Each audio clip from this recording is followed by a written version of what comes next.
આપણને સૌને બ્રહ્માંડ વિશે જાણવું ગમે છે, બરાબર ને? તો ચાલો આજે આપણે એક સફર પર નીકળીએ, આપણા સૌરમંડળ અને એની પણ પહેલે પારની દુનિયાને સમજવા માટે. જુઓ આ તસવીર. આ છે આપણું કોસ્મિક ઘર, એટલે કે આપણું સૌરમંડળ. વચ્ચે સૂર્ય છે અને એની આસપાસ ફરે છે આ 8 ગ્રહો. આપણી સફરની શરૂઆત બસ અહીંથી જ કરવાની છે. પણ એક મિનિટ, ગ્રહ એટલે શું? શું કોઈ પણ ગોળ વસ્તુ જે આકાશમાં ફરે એને ગ્રહ કહી દેવાય? આ સવાલ દેખાવમાં જેટલો સીધો છે ને, એનો જવાબ એટલો જ રસપ્રદ છે. ચાલો, આની જ તો મજા છે, એને જરા ઊંડાણથી સમજીએ. તો સૌથી પહેલાં આપણા પોતાના ઘર એટલે કે સૌરમંડળની સફર કરીએ. હવે આ ગ્રહો કેટલા મોટા છે એની કલ્પના કરવી થોડી અઘરી છે, સાચું ને? પણ ચિંતા ના કરશો, એકદમ મજેદાર આઈડિયા છે આ સમજવા માટે. વિચારો તો ખરા, ધારો કે આપણી પૃથ્વી એક દ્રાક્ષ જેવડી છે, તો એની સામે ગુરુ ગ્રહ કેવડો હશે ખબર છે? એક આખું મોટું તરબૂચ. મંગળ ગ્રહ એક નાનકડી બ્લૂબેરી જેવડો, અને પ્લુટો એ તો સાવ મરીના એક દાણા જેટલો. આ સરખામણીથી તરત જ આઈડિયા આવી જાય ને. આપણું સૌરમંડળ છે ને, એના મુખ્યત્વે 2 ભાગ છે. એકદમ અંદરના ભાગમાં સૂર્યની નજીક નાના અને પથ્થર જેવા ખડકાળ ગ્રહો છે, અને પછી બહારના ભાગમાં વાયુના બનેલા મોટા મોટા ગોળાઓ, જાણે કે એક જ પરિવારમાં 2 અલગ અલગ પ્રકારના સભ્યો રહેતા હોય. હવે આપણી સફર પહોંચી છે સૌરમંડળના છેક છેવાડે. ત્યાં એક એવો નાનકડો પિંડ છે જેણે એક સમયે આખી ખગોળશાસ્ત્રની દુનિયામાં હલચલ મચાવી દીધી હતી. જી હા, હવે વારો છે આપણા સૌના જાણીતા પ્લુટોનો.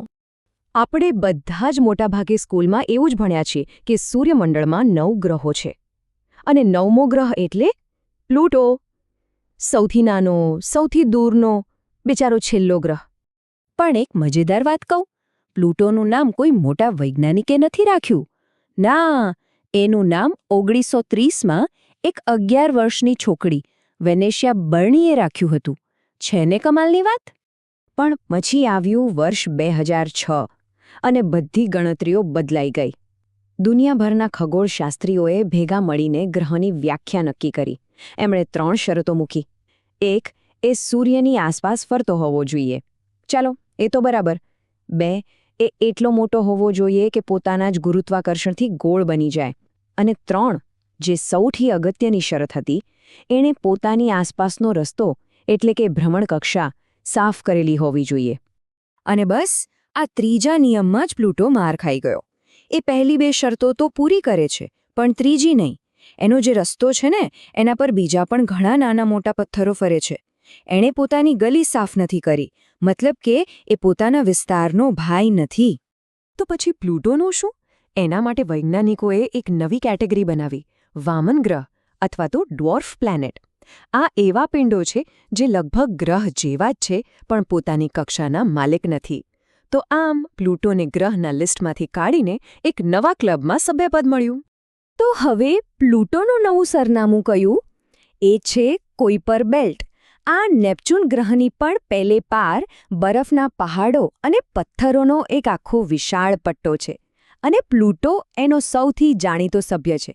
એટલે એ એકલો નથી, એનો ત્યાં આખો પરિવાર છે. સારું, તો આપણા સૌરમંડળની સફર તો કરી લીધી, પણ કહાની અહીં પૂરી નથી થતી. ચાલો હવે એક લાંબી છલાંગ મારીએ અને આપણા સૂર્યમંડળની બહારની દુનિયામાં ડોક્યું કરીએ, કારણ કે અસલી અજાયબીઓ તો ત્યાં છુપાયેલી છે. જરા આ આંકડા પર નજર નાખો. 5000થી પણ વધારે.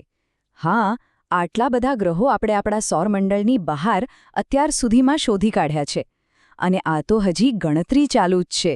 વિચારો તો ખરા, આખું બ્રહ્માંડ કેટલું મોટું અને ગ્રહોથી ભરેલું હશે. આપણા સૌરમંડળની બહારના આ ગ્રહોને વૈજ્ઞાનિકો એક ખાસ નામથી બોલાવે છે, એક્ઝોપ્લેનેટ. એકદમ સિમ્પલ છે. જે ગ્રહ આપણા સૂર્યને બદલે કોઈ બીજા તારાની આસપાસ ચક્કર લગાવે એને કહેવાય એક્ઝોપ્લેનેટ. અને ખબર છે, આ બધી શોધો બહુ જૂની નથી. આપણા સૂર્ય જેવા કોઈ તારાની આસપાસ ફરતો પહેલો ગ્રહ તો આપણને 1995માં મળ્યો હતો. અને જુઓ, આજે થોડાક જ દાયકાઓમાં આ આંકડો હજારો પર પહોંચી ગયો છે. આ બતાવે છે કે વિજ્ઞાન કેટલી તેજ ગતિથી આગળ વધી રહ્યું છે. આ હજારો એક્સોપ્લેનેટ્સ એટલે જાણે બ્રહ્માંડનો એક અજાયબ ઝૂ છે.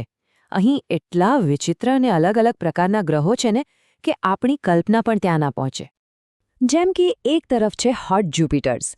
આ ગુરુ ગ્રહ જેવા મોટા વાયુના ગોળા છે, પણ એ પોતાના તારાની એટલી નજીક ફરે છે કે એમની સપાટી ભડભડ સળગતી હોય. અને બીજી તરફ છે સુપર અર્થ. આ પૃથ્વી જેવા જ ખડકાળ ગ્રહો છે, પણ કદમાં ઘણા મોટા. અને સૌથી રોમાંચક વાત એ છે કે કદાચ આના પર જીવન માટેની શક્યતાઓ પણ હોઈ શકે છે. પણ સવાલ એ છે કે આટલા દૂરના ગ્રહો પર જીવન છે કે નહીં એ ખબર કેવી રીતે પડે? ત્યાં જવું તો શક્ય નથી. એટલે વૈજ્ઞાનિકો શું કરે છે? એ લોકો શક્તિશાળી ટેલિસ્કોપથી એ ગ્રહોના વાતાવરણનો અભ્યાસ કરે છે. એમના વાતાવરણમાંથી આવતા પ્રકાશને તપાસીને એ લોકો એ જાણવાની કોશિશ કરે છે કે ત્યાં કયા વાયુઓ છે. અને જો ત્યાં ઓક્સિજન મળી જાય તો સમજી લો કે આ જીવનની શોધમાં એક બહુ મોટો સંકેત હોઈ શકે છે. તો અત્યાર સુધીમાં હજારો નવા જગત શોધાઈ ગયા છે. પણ આ બધાની વચ્ચે એક જ સવાલ સૌથી મોટો છે. શું આમાંથી કોઈ એક ગ્રહ આપણા જેવો હશે? શું કોઈ બીજી પૃથ્વી અસ્તિત્વ ધરાવે છે? આ એ સવાલ છે જેનો જવાબ કદાચ માનવજાતનું ભવિષ્ય નક્કી કરશે. શોધ હજી ચાલુ જ છે. અને કોને ખબર, કદાચ આપણે આ અનંત બ્રહ્માંડમાં એકલા ન પણ હોઈએ.